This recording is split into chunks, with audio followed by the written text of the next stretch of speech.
ಹಿಂಸಾ ಚೇತನ್ ಅಲ್ಲ, ಹಿಂಸಾ ಚೇತನ್ ಅವರು ನನ್ನ ಮೇಲೆ ಮೊಕದ್ದಮೆಯನ್ನು ಕೊಟ್ಟು ಮೊಕದ್ದಮೆಯನ್ನು ದಾಖಲು ಮಾಡಿ ಅದು FIR ಆಗಿದೆ ಅಂತ ಕೇಳ್ಪಟ್ಟೆ. ನಾವ್ಯಾರೂ ಕೂಡ ಅವನ FIRಗೆ ಹೆದರಿ ಅಥವಾ ಮತ್ತೊಂದು ಮಾಡಿಕೊಂಡು ಇದಕ್ಕೆ ಬಂದಿಲ್ಲ. ನನ್ನೆಲ್ಲ ಕನ್ನಡ ಪರ ಹೋರಾಟಗಾರರು ಅವನ ಮೇಲೆ ಮೊಕದ್ದಮೆ ನಾವು ಕೊಡಲೇಬೇಕು ಅಂತ ಹೇಳಿ ಒತ್ತಾಯವನ್ನು ಮಾಡಿ. ಹಾಗಾಗಿ ವಿಶೇಷವಾಗಿ ನನಗೆ ಭಾಳ ಖುಷಿಯಾಗಿತ್ತು ಅಂದರೆ ಕೇವಲ ರಾಜ್ಕುಮಾರ್ ಅಭಿಮಾನಿಗಳ ಸಂಘ ಮಾತ್ರ ಸೇರಿಲ್ಲ. ರಕ್ಷಣಾ ವೇದಿಕೆಯ ಪ್ರವೀಣ್ ಕುಮಾರ್ ಶೆಟ್ಟಿ ಇದ್ದಾರೆ, ಕನ್ನಡ ಸೇನೆಯ KR ಕುಮಾರ್ ಅವರಿದ್ದಾರೆ, ಮತ್ತು ನಮ್ಮ ಹರೀಶ್ ಭೈರಪ್ಪ ಅವರಿದ್ದಾರೆ, ಮತ್ತು ಕುಮಾರ್ ನಾಯಕ್ ಅವರಿದ್ದಾರೆ, ನಮ್ಮ ಕನ್ನಡ ಜಾಗೃತಿ ವೇದಿಕೆಯ ಮಂಜುನಾಥ್ ದೇವ್ ಇದ್ದಾರೆ, ಕದಂಬ ಕನ್ನಡಿಗರ ಯುವಕ ಇದೆ, ಬೆಂಗಳೂರು ಮಂಡ್ಯದಿಂದ ಬಂದಿದ್ದಾರೆ, ಕುಣಿಗಲ್ಲಿಂದ ಬಂದಿದ್ದಾರೆ, ದೊಡ್ಡಬಳ್ಳಾಪುರದಿಂದ ಬಂದಿದ್ದಾರೆ, ರೂಪೇಶ್ ರಾಜನ್ ಅವರು ಬಂದಿದ್ದಾರೆ. ಬಹಳಷ್ಟು ಜನ ನನ್ನ ಗೆಳೆಯರು ಬಂದಿದ್ದಾರೆ. ಇವತ್ತು ಯಾಕೆ ಬಂದಿದ್ದಾರೆ ಅಂತ ಹೇಳಿದ್ರೆ, ನನಗೆ ಬೆಂಬಲವಾಗಿ ನಾನು 45 ವರ್ಷದ ಹೋರಾಟದಲ್ಲಿ ಯಾವತ್ತೂ ಇಂಥದನ್ನು ನಾನು ಎದುರಿಸಿದ್ದೀವಿ.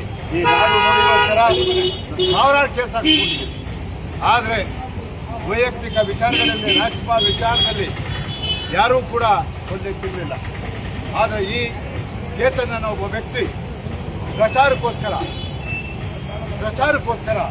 ನಿರುದ್ಯೋಗಿ ಇವತ್ತು ಇಂಥ ಒಂದು ಕೆಲಸವನ್ನು ಮಾಡಿದ್ದಾರೆ. ಯಾರ ಬಗ್ಗೆ ಮಾತಾಡಿದ್ರೆ ಯಾರಿಗೆ ಗೌರವ ಸಿಗುತ್ತೆ ಅದನ್ನು ಯೋಚನೆ ಮಾಡಬೇಕು. ಈ ನಾಡಿಗೆ ಒಂದು ಸಾಂಸ್ಕೃತಿಕ ರಾಯಭಾರಿ ಅಂತ ಹೇಳ್ಬಿಟ್ಟು ಕರೀತಾರೆ ರಾಜ್ಕುಮಾರ್ ಅವ್ರನ್ನ. ಅವ್ರ ಕೊಡುಗೆ ಏನು? ಸುಮ್ಮನೆ ಕೊಟ್ಟ ಕರ್ನಾಟಕ ರತ್ನ ಪ್ರಶಸ್ತಿಯನ್ನ ಯಾಕೆ ಕೊಟ್ಟರು? ರಾಜ್ಕುಮಾರ್ ಆ ಸಾಧನೆಗೆ ಕೊಟ್ಟಿದ್ದಾರೆ. ಅದನ್ನು ನೋಡಿ ನೀನು ಅವರ ಆದರ್ಶಗಳನ್ನಾದರೂ ಬೈಕೊಟ್ಕೊಂಡು ನೀನೊಬ್ಬ ಮನುಷ್ಯನಾಗಬೇಕು. ಭಾಳ ಹಿಂದೆ ಪ್ರವೀಣ್ ಅವರೇ ಇಂಥದ್ದೇ ಒಂದು ಘಟನೆ ಆಗಿತ್ತು. ನಾವು ಇದ್ದು ಪ್ರವೀಣ್ ಅವರು, ನೀವು ಇದ್ರಿ, ಮತ್ತಿದ್ದೀರ. ವಾಟಾಳ್ ನಾಗರಾಜ್ ಅವರು, ನಾನು ಗೌರಿ ಲಂಕೇಶ್ ಅವರ ಒಂದು ಪಾರ್ಥಿವ ಶರೀರವನ್ನು ನೋಡಕ್ಕೆ ಹೋದಾಗ ರವೀಂದ್ರ ಕಲಾಕ್ಷೇತ್ರದಲ್ಲಿ ವಾಟಾಳ್ ನಾಗರಾಜ್ ಅವರ ಸಾಧನೆ ಏನು, ಅವ್ರನ್ನ ವಾಟಾಳ್ ಅವರೇ ಅಂತ ಕರೀತಾರೆ ಅಯೋಗ್ಯ. ಅವತ್ತೇ ಜನ ಆಕ್ರೋಶಕ್ಕೊಳಗಾದ್ರು. ಪೊಲೀಸ್ನ ಪ್ರವೇಶ ಮಾಡಿ ಅಂದರೆ ನಿನಗೆ ಸಂಸ್ಕೃತಿ ಹೇಳ್ಕೊಟ್ಟಿಲ್ವಾ? ನಿನಗೆ ಬುದ್ಧಿ ಹೇಳ್ಕೊಟ್ಟಿಲ್ವಾ? ನಿಮ್ಮ ತಂದೆ ತಾಯಿ ಯಾವ ರೀತಿ ಬೆಳೆಸಿದ್ದಾರೆ? ಇವತ್ತಾದರೂ ನೀನು ಮನುಷ್ಯನಾಗುವಂಥ ಒಂದು ಮಾತನ್ನು ನಿಮಗೆ ಹೇಳ್ತಾ, ಇನ್ನು ಮುಂದೆ ಯಾರ ಬಗ್ಗೆ ಮಾತಾಡ್ಬೇಕ ಅವರ ಚರಿತ್ರೆ ತಿಳ್ಕೊ, ವಿಚಾರ ತಿಳ್ಕೊ. ಪಾಪ ಅಮಾಯಕರು ಅಂಬೇಡ್ಕರ್ ಅವರ ಹೆಸರು ಹೇಳ್ಕೊಂಡು ಅವ್ರನ್ನ ಕಟ್ಕೊಂಡು ಬಹಳಷ್ಟು ಜನ ಪೊಲೀಸ್ನಲ್ಲಿ ಅವರೇ ಮೊಕದ್ದಮೆ ಹಾಕಿದ್ರು. ನಾನು ಅದೇ ಕರ್ಕೊಡ್ತೀನಿ, FIR ಮಾಡಿ ಅಂತ ಹೇಳಿದ್ದಾರೆ. ಅದೇನಾಗುತ್ತೆ ನೋಡೋಣ ಮುಂದೆ. ಸರ್, ಇವಾಗ ಗೋವಿಂದ್ ಅವರು ಇಂಡಸ್ಟ್ರಿನಲ್ಲಿ ಒಬ್ಬಂಟಿಗರಾದ್ರ ಅಂತ ಈಗ ಕನ್ನಡ ಪರ ಹೋರಾಟಗಾರರು ನಿಮ್ಮ ಜೊತೆಗಿದ್ದಾರೆ ಹೊರತು ಇಂಡಸ್ಟ್ರಿನಲ್ಲಿ ಯಾವುದೇ ಕಲಾವಿದರು ಬಂದಿಲ್ಲ.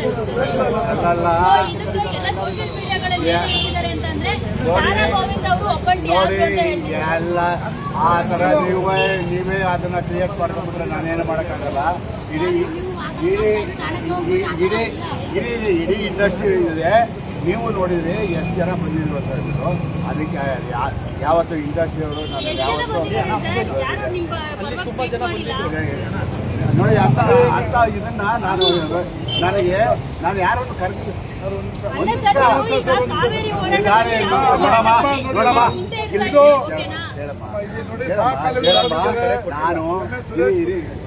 ನಾನು ಕೇವಲ ನನ್ನ ಸಂಘಟನೆಗೆ ಮಾತ್ರ ಯಾವತ್ತೂ ನಾನು ನನ್ನ ಹೋರಾಟಕ್ಕೆ ಚಲನಚಿತ್ರ ವಾಣಿಜ್ಯ ಮಂಡಳಿಯನ್ನು ಯಾವತ್ತೂ ಬಳಸ್ಕೊಂಡಿಲ್ಲ. ಇದು ನನ್ನ ವೈಯಕ್ತಿಕ ಹೋರಾಟ. ನೋಡಿ, ಮುಂದಿನ ದಿನಗಳಲ್ಲಿ ಈಗೆಲ್ಲ ಚರ್ಚೆ ನಡೆಯುತ್ತೆ. ಅವರು ಏನು ಕಾನೂನು ಕ್ರಮ ತಗೊಳ್ತಾರೆ ಅದರಲ್ಲಿ ಎರಡು ಮಾತಿಲ್ಲ. ಎಲ್ಲರೂ ನಾವೆಲ್ಲ ಒಟ್ಟಿದ್ದೀವಿ. ಅದನ್ನು ನೀವು ಮಾಡ್ತೀವಿ. ಚೇತನ್ ಅವರು ಫಿಲ್ಮ್ ಚೇಂಬರ್ ಅಲ್ಲಿ